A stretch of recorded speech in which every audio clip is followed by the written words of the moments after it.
పితా పుత్ర పవిత్రాత్మ నామమున ఆమేన్. నిమిత్తం లేదు. ఈ కోవాకు చెందిన చిలు వేద సాక్షి పునీత సిరిల్ తన బాల్య దశలోనే తన ప్రాణాన్ని తృణీప్రాయంగా సమర్పించుకున్నాడు. క్రీస్తు కోసం ఈ చిన్నారి విశ్వాస ఘాటికుడు శ్రీసభ వినియాకాశంలో ఓ పెద్ద తారగా వెలుగొందుతున్నాడు. సిరిల్ తల్లి గొప్ప క్రైస్తవ భక్తురాలు, తండ్రి మాత్రం అన్యుడు. సృష్టి వస్తువులను, దబ్బల దేవుళ్లను, విగ్రహాలను కొలిచేవాడు.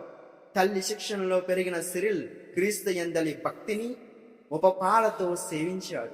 అందుకే క్రైస్తవ విశ్వాసం నర నరాల్లో జీర్ణించిపోయింది. తద్వారా క్రీస్తు కొరకు తనకు ఇష్టమైన వస్తువులన్నీ, సంతృప్తినిచ్చే బహుమతులన్నీ వదులుకోవడానికి సిద్ధమయ్యాడు. చిన్నవాడైనా అమాయకుడైనా క్రీస్తు మధుర నామాన్ని ఎప్పుడూ ఉచ్చరిస్తూ విశుద్ధ హృదయుడై ప్రకాశించాడు. ఈ విధంగా సిరిల్ యేసుక్రీస్తు పేరును వల్లెవేస్తూ ఉండడం తండ్రికి ఏమాత్రం ఇష్టం లేదు. ఎన్నోసార్లు వద్దని వారించాడు. క్రీస్తు వితంతవాది అని, మనిషై ఉండి దేవుణ్ణి అని చెప్పుకునే వెర్రువాడని, గారెడి విద్యతో మనుషులను బోల్తా కొట్టించిన మాయగాడని కొడుకుకు బుజ్జకించి చెప్పేవాడు. కాని సిరిల్ ససై మీరా అన్నాడు. చిన్న పిల్లలాంటి నిర్మల హృదయంకే మోక్ష రాజ్యాన్ని క్రీస్తు చెప్పాడన్నాడు. నీటిని ద్రాక్షారసం గాను, 5 రొట్టెలను 2 చేపలను 5,000 మందికి పంచిపెట్టాడని, గొర్రె పిల్లలు మన పాప సిలువను మొయ్యడానికి వచ్చాడని తల్లి చెప్పిన కథలను విన్నప్పుడల్లా ఉపమానాలు కూడా చెప్పసాగాడు. అటు క్రీస్తుని పేరును తలవందే తను జీవింపలేదని, ఆ పేరును శ్వాసగా పిలుస్తున్నానని నవినయంగా తండ్రికి నచ్చజెప్పి చూశాడు. తండ్రి చెర్రెట్టిపోయాడు. వీటిని పలకరిస్తే తనకు పిచ్చెక్కుతుందని సిరిల్ తల్లిపై మండిపడేవాడు. చిన్నారి బాలుడని కూడా చూడకుండా బూతులు తిట్టేవాడు, కొట్టేవాడు.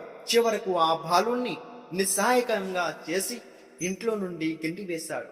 కాని భక్తుడైన బాలుడైన సిరిల్ ఉద్దేశం ఒకటే, ఇప్పుడు ఈ కొంచెం సుఖాన్ని వదులుకుంటే భవిష్యత్తులో భగవంతుడు పెద్ద బహుమతిని పొందుతానని అనుకున్నాడు. ఆ రోజుల్లో వేద హింసలు విరివిగా జరుగుతుండేవి.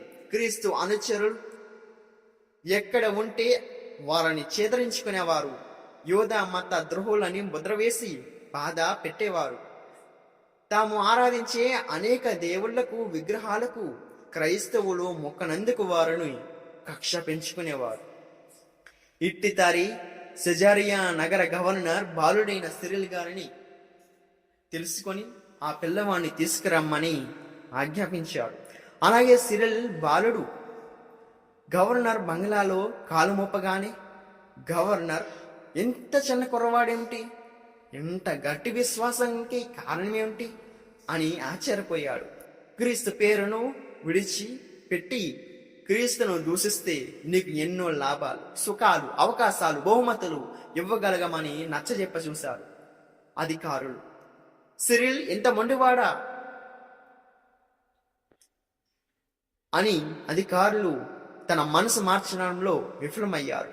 ఎన్ని ఆశలు, ప్రబోధాలు ముందించిన ఆ బాలుడు మనస్సు మార్చలేకపోయినందుకు ఎంతో అవమానం, అప్రతిష్టతకు గురైనట్లు పెద్దలు చిందులు వేశారు. కడకు ఆ బాలుని చిత్రహింసలు పెట్టడానికి వినియోగించే పనిముట్టులను, ఆయుధాలను చూపడానికి రెక్క పట్టుకుని లాక్కెళ్లారు. వాటిని కల్లారా చూసిన ఆ బాలుడు చలింపలేదు, భయ కంపితుడు కాలేదు. సిరిల్ యథేచ్ఛగా క్రీస్తునామం చెబుతూ ఉన్నాడు.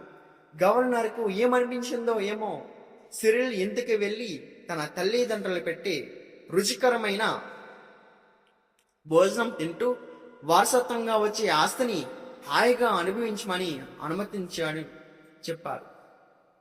ఈ మాటలు ఆలకించిన సిరిల్ గారు క్రీస్తు పేరును పలకవద్దని తన తండ్రిచే గెంట వేయబట్టి తన ఇంటిని విడిచిపెట్టి ఎన్నో రోజులైందని, ఇప్పుడు దేవునిచ్చే సర్వోత్తమ బహుమతిని పుచ్చుకోవడానికి పరలోకపు ఇంటిలో ప్రవేశించడానికి ఎదురు చూస్తున్నానని నిర్భయంగా సగర్వంగా సమాధానమిచ్చాడు. ఇవి విన్న గవర్నర్ వెంటనే సిరిల్ మంటల్లో పడేసి చంపేయడానికి మంచి మార్గమని ఆ బాలుని గగనమండే మంటల వద్దకు లాక్కెళ్ళి పదడ్రోసినట్టు చేసి బెదిరించి తిరిగి వెనక్కు తెచ్చారు. ఆ బాలుడు మరోసారి పరీక్షించాలని ఎన్నో విధాలుగా నచ్చజెప్పి చూసి విఫలమయ్యారు. క్రీస్తు కోసం తన ప్రాణాలను కోల్పోవడానికి సంసిద్ధమని సిరిల్ తొందర చేశాడు. గవర్నర్ సేవకులు సిరిల్ పెద్ద రెక్కలు విడిచి పట్టుకొని క్రీస్తు నామం త్యజించమని చిత్రహింసలు పెట్టారు. ఆ హింసలన్నింటినీ ప్రభువు కొరకు ఆనందంగా భరిస్తున్నానని, క్రీస్తువు ద్వేషులై తనను హింసిస్తున్న వారందరినీ క్రీస్తు నామమున క్షమించబడడానికి దేవుని వేడుకుంటూ సిరిల్ రక్తశక్తంగా మారిన తన శరీరాన్ని త్యజించాడు. బాల వేద సాక్షిగా కీర్తి శిష్యులయ్యాడు. శ్రీసభ వేద సాక్షి కిరీటంలో మరో మాణిముత్యమయ్యారు. సిరిల్ అంటే ప్రభువు చక్రవర్తి రాజు అని అర్థం.